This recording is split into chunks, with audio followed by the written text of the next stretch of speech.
Since the day you were born, you have been programmed to live a life that isn't yours and that you never got to choose. Hey kids, this is Ivan. How you doing? How's that for an opener, huh?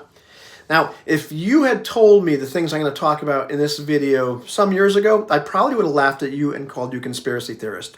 But I'm not laughing now, and I'm like the anti-conspiracy theorist. However, I've learned some things that have kind of changed the way I look at things and life. And it kind of blew my mind to find out that the educational system that we use here in the United States was brought over from Prussia, modeled after those, and one of the reasons it was brought over is to produce obedient factory workers. And it's still true to this day. Schools aren't really about teaching or education. It's about producing obedient workers. It's about learning to sit still, about how to follow directions, how like when the bell rings, you go to the next place. You don't think for yourself. It's not about learning how to think or learning. It's about rote memorization. And it also seems like they operate as like sorting houses, kind of like Hogwarts. Okay, well, you'll probably be good as a factory worker or a laborer, and maybe you'll be a tradesperson. Maybe you might fit as a manager, and you're brighter, so maybe you'll be a doctors and lawyers and such, and all that kind of stuff. But the emphasis over and over again from school and from society is on industriousness and productivity, and it's just like we've been domesticated. We're not like living authentic lives, or exercising our curiosity, or learning for learning's sake, or doing something that we love. It's like, okay, you're let out of the barn, you go to work, you work for 8 hours, maybe you like the job, maybe you don't, you go back home to your significant other, walk the dog, all that kind of stuff, and you live for the weekend, lather, rinse, repeat, out of the barn during the day, during the day, back in the barn at night. And we're taught that our value is in what we do and what we produce for other people, for society, for our employers, and even like for the elite, the ultra-rich and, the government. And, we've been told, ask not what your country can do for you, but what you can do for your country. And it sounds really profound until you start to think about it, what I can do for my country. And we feel guilty. This programming runs so deep that we feel guilty on the weekends if we're sitting around and we're not being useful, if we didn't produce anything, if we didn't do anything, and we kick ourselves. Yeah, I spent all Saturday and I just didn't really do anything. I kind of wasted the whole day. Wasted the day? How about how you're being alive and doing things that maybe you enjoyed, or maybe just resting? And some of this system was set up on purpose, but it was set up on purpose a long time ago. And there's a lot of people, I don't argue the fact there's a lot of people that the teachers and people involved in the society aren't doing things for nefarious purposes. But they're kind of doing the things the way they always were. They're accepting this is what we do. And it's a little bit like my first wife. When she made a roast, she cut the ends off. And I asked her, why do you do that? Well, my mom did that. So I went and I asked BJ, why do you cut the ends off your roast? My mom did that.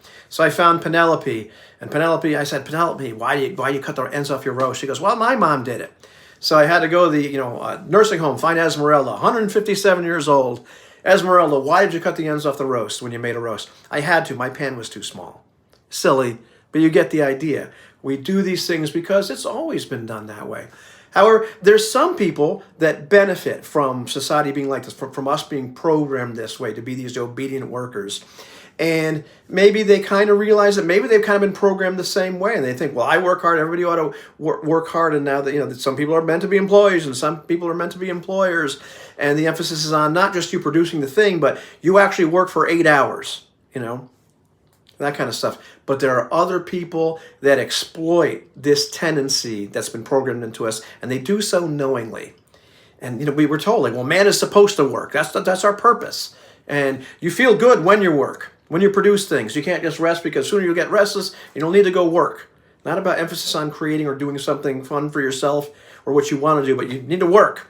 And we even get this message. There are people on YouTube that their channels are based on don't be a sheep, don't work for somebody else in the job, be an entrepreneur, but they're still telling you your purpose in life is to work. And if I was really jaded and really cynical, I would say maybe they're telling us that because they want us to buy their product, whatever that might be.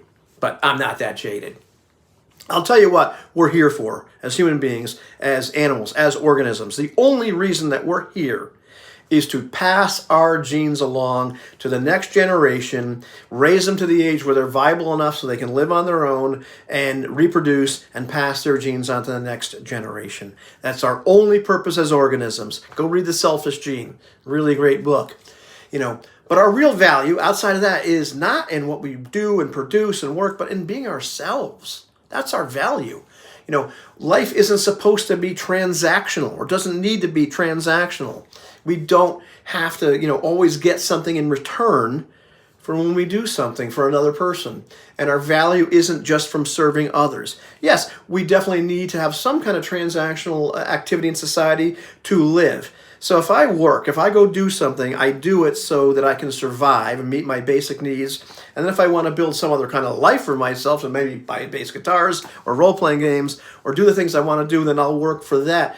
After that, I don't need to continue to work just to justify my existence. And, for some reason, let me tell you something. If I made a few $1,000,000, I would stop working. I would be okay with this. I've had experience not working and not needing to work for brief periods of time. I'm okay with that. I found plenty of stuff to do. So the thing is, we don't need to earn our existence here. We don't need to justify our existence. We don't need to earn our right to do nothing or to do whatever we want. That's a lie we've been told, that's got programmed into us over and over again since birth, from our parents who did it unknowingly, from the schools who probably did it knowingly, from society, and then ultimately from the people on high in all the various places, because they need us as cogs in those machines. And it's time to break free of that and live for ourselves and not have to justify our existence. It's just enough to be me, to be you. We don't need to work or produce for other people in order to justify who we are. Our value is in being ourselves. Know what I mean?